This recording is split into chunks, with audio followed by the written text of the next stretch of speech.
Friends, imagine you want to collect product data from an online store.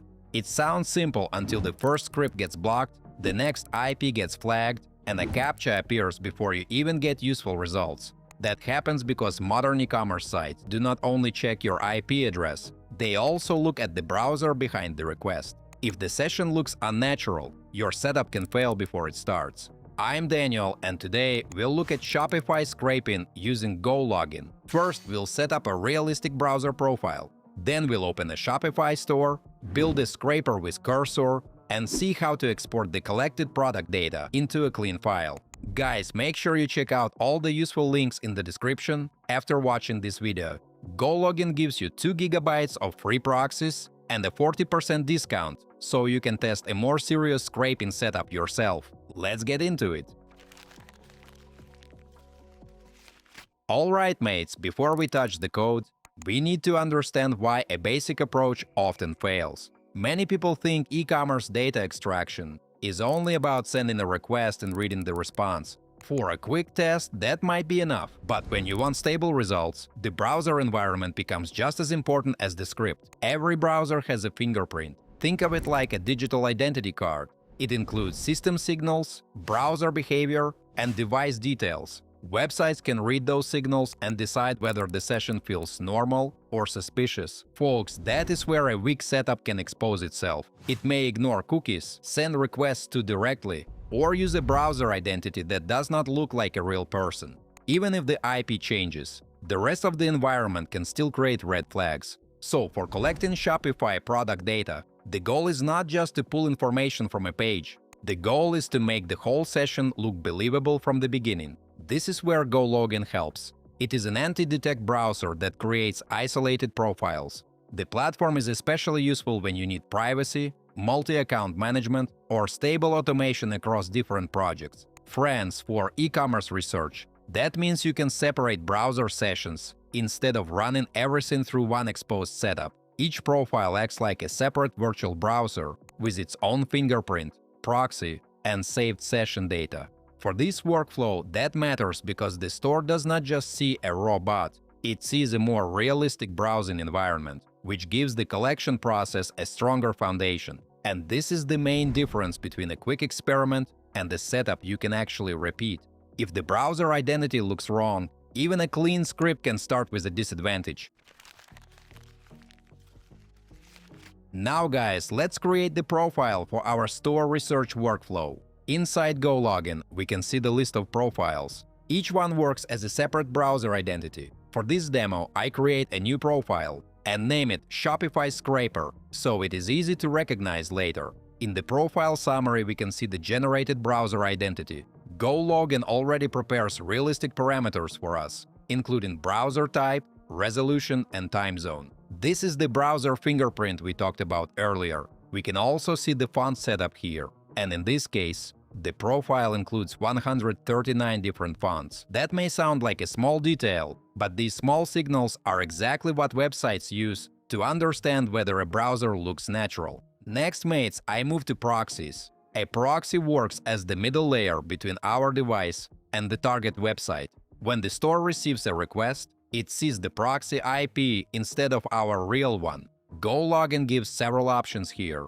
We can use built-in proxies, connect our own, or run without one. For this kind of workflow, running without a proxy is usually not the best choice, especially if we want the session to look stable. So I choose gologin proxy, select the United States, and use a residential proxy type. From here, we can also review extra profile settings if needed, like extensions, bookmarks, and hardware details. For this test, the generated setup looks good, so I create the profile. Folks, now I run the browser. A separate window opens, and this is the environment we'll use for the data collection. Before opening the Shopify store, I do a quick fingerprint check on ifi.com inside the same profile. This helps confirm that the browser identity looks clean before we use it for the scraping workflow. Here everything shows green, so the profile passes the check and looks consistent. That matters because if the fingerprint already looks suspicious, the scraper can start with a disadvantage before it even reaches the store. After that, I open the site we want to analyze, MrBeastStore.com. First, I accept cookies because they stay in this profile. This is a small but useful detail. The profile keeps that session history, so the next visit does not look like a completely fresh automated request. If needed, you can also log into an account inside the same profile, which makes the browsing session feel even closer to normal user behavior. I can also create or enter an account if the workflow needs it. My friends, the point is simple. Before trying to collect product information, we prepare a realistic browsing session instead of jumping straight into automation. For me, this step is worth showing because it makes the whole process feel less like a cold bot request. The store sees a browser with saved cookies and a consistent setup, which is much closer to normal user behavior. Guys, before we move on, I try to make my content fun instead of boring. And in return, please like this video and subscribe to my channel if you enjoy the content I make.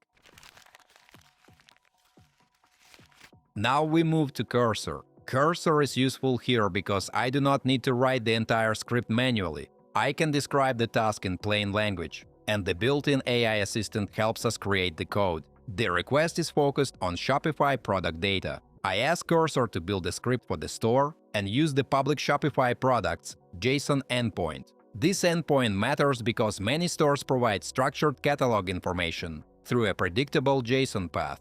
Mates, that means we do not need to pull messy product cards from the visible page layout. Instead, the script can request structured data and save it into a file. This is one of the cleaner ways to scrape Shopify products. We still use gologin for the protected browser environment, but the product information itself comes from a public structured endpoint instead of a fragile HTML structure. Cursor understands the task and starts preparing the code. It also checks the target store before writing the final logic. In this case, it detects that MrBeast store has 243 items. Folks, the script also handles pagination. It checks pages one by one and stops when there is no more data to collect. This is important because a real catalog collector should not assume that every store fits on a single page. Some stores may have only a few items, while others can have large catalogs. Pagination makes the script more reliable and easier to reuse. At this point, the logic is ready. We have the gologin profile prepared, the store session is open, and Cursor has generated the code for collecting the catalog. Guys, now let's run the script. I launch it with one command, and the collection starts.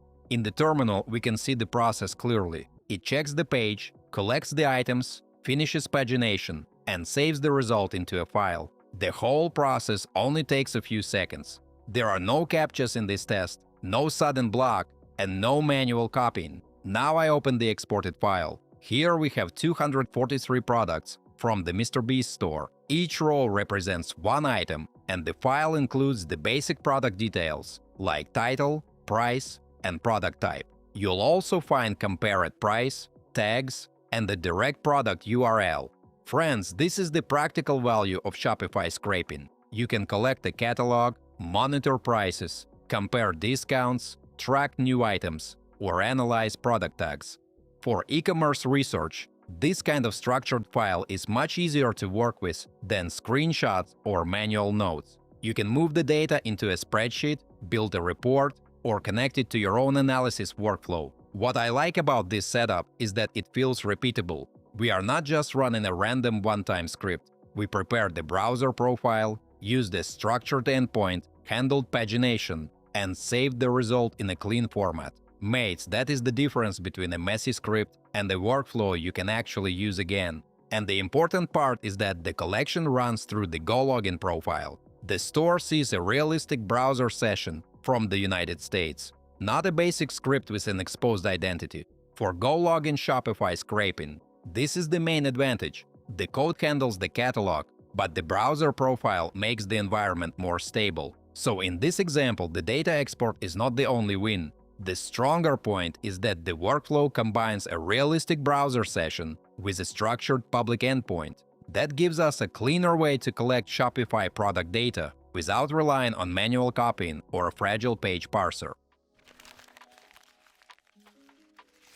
So folks, where does this workflow make sense? If you work with e-commerce data, it can help with competitor research. You can track product names, prices, and discount fields over time. If a competing store changes pricing or launches a new item, This kind of setup helps you notice it faster.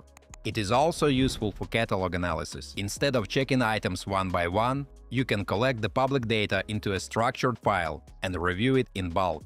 Guys, for store owners, marketers, or data analysts, this can save a lot of manual work. You are not copying product details by hand. You are building a repeatable workflow that can collect the same type of information whenever you need it. Of course, this should be used responsibly. Stick to public data, respect website rules, and do not use automation to collect private information. The goal here is to show a practical technical workflow, not to encourage abusive use. The main lesson is that modern e-commerce research is no longer just about writing code. The environment matters too. If your browser setup looks suspicious, even a good script can run into problems. Mates, with gologin, the session gets a more realistic identity.